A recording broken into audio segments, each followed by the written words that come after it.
A very good evening to you. Thank you for joining us. Welcome to Sports Tonight. This is the midweek edition of the show. It's a Wednesday night, and we're here to do what we love to do the best, which is to talk sports and to update you with the goings on in this very exciting, interesting, fast-paced world of sports. My name is Tony Bitoye. I want to start off the show tonight by introducing to you my partners on the program. They will be with me for the first part of the show. Let me introduce to you someone who is joining us for the first time, but I hope he finds time to show up on a regular basis on Sports Tonight. But we're happy to have him. Very knowledgeable young man, Joseph Mukuzi, is joining us on Sports Tonight for the first time. Joseph, hello, thank you for joining us on the show. Pleasure is all mine. Nice to be here. We hope we can get you to come on a more regular basis. Well, as time permits, I will, definitely. And of course, to my far right, it doesn't need too much of an introduction, but he's always with us on Mondays, on Wednesdays. Is the news editor, I beg your pardon, of Sporting Life, one of Nigeria's best-selling sports dailies. Onye Wuchi Nwachukwu is also on the show. Onye, good to have you as well on Sports Tonight. Always a pleasure, Tony. As we speak, the fourth semi-final game is going on of the 2017 Africa Cup of Nations. Burkina Faso against Egypt is goalless as we speak. But what we'll be doing on the program is a difficult day to do a show when that kind of game is going on. But I'm sure a lot of people are watching, and they want us to do them the favors of regular updates. So as we are watching Sports Tonight this Wednesday, we will be updating you with the results from that game. Once there's a score or something changes the score line, you can be sure we'll react very quickly on the show and tell you about it. But what kind of game are you expecting, Noe? Very compact, Tony. So much at stake. First half already gone? Yeah, first half already gone. So much at stake. The Egyptians, 7-time champions, they are looking at winning it for the 8th time, unprecedented. Burkina Faso came so close against the Super Eagles in 2013. So they want to also make history. So these two teams have so much to play for. And when you look at the way they have played, Burkinabes play very exciting football. But the Egyptians, Hector Cooper, has been criticized for, playing unattractive football, but getting results. Very compact. They played against Morocco. A leopard doesn't change his skin. Yeah, and they got the 3 points. For him, the 3 points, very, very crucial. And that is why Egypt have not considered a goal in this competition. Essam El Hadri has set a record of the goalkeeper with the longest clean sheet, longest amount of time without conceding a goal. He has beat the record of Alion Buka of Cameroon.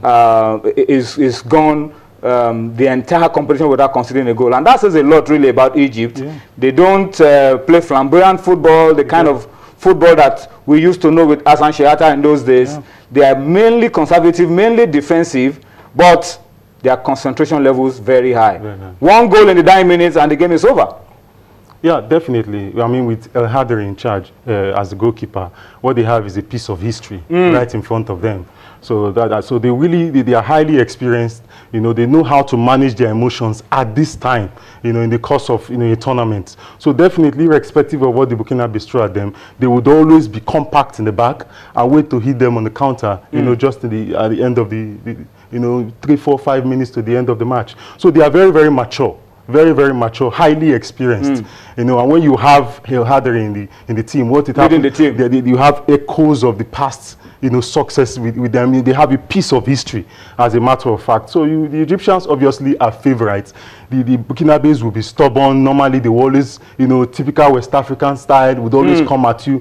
But with the experience of the Egyptians, very consummate in the way they go about it, very calculative, waiting for that time, just to strike. And when best time to strike. And when they do, no coming back. No coming back. Ghana can testify to that. Uganda can testify. And Morocco, they've not considered any goals so far. So they are really an experienced side.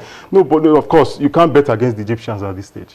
All right. So that's the Egyptians for you against Morocco. Only in this game. They are back against the wall for most of that game. Yes. Sometimes you will be asking yourself what kind of luck is keeping Egypt in this game. They had a lot of opportunities to have gone behind. Yes. They could have even considered own goals in this game. But 87th minute, and then this happens, and the game is over. Yeah, so you remember after this game, Hervé Renard told the rest of Africa that the Egyptians are back.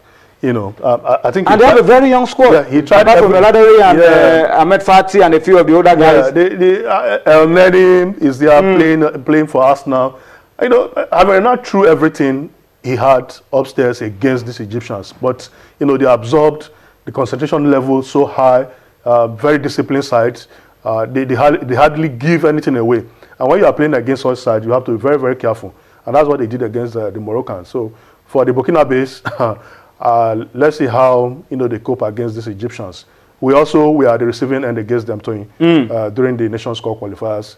We can't forget in a hurry what Mohamed Salah did in the dying minute in Kaduna against us in Kaduna. Exactly. So he's a team that and then the kind of goal they scored against us in Alexandria. Goal mouth scrabble, very scrappy, but was just enough. They get the job done. The job is done. That's the most important thing. All right, the game is on now. Second half of that game. So it's still goalless, and Burkina Faso against Egypt. So we'll find out. This is a very important part of the game. The second half. Is this game going to stretch into extra time, or will Burkina Faso do to Egypt what they did to Tunisia, producing a magical, forceful second half performance? Will they be able to do it? They are called the Stallions, and there's a reason why they are called the Stallions. They have some guys there that are like stallions. Nakulma, Banse, Traore, very energetic, full of running, very young side. So I think it's a game that you just... And at this level too, I think they boast of experience. When they played the Super Eagles in the finals, a lot of naivety. They had Petropa and some of those players. I think about Kabori. Some of them are players. They are still in. Petropa is out of this one injured now. He's out. But you look at them. You want to give it to them. They too at this level. They have some of it.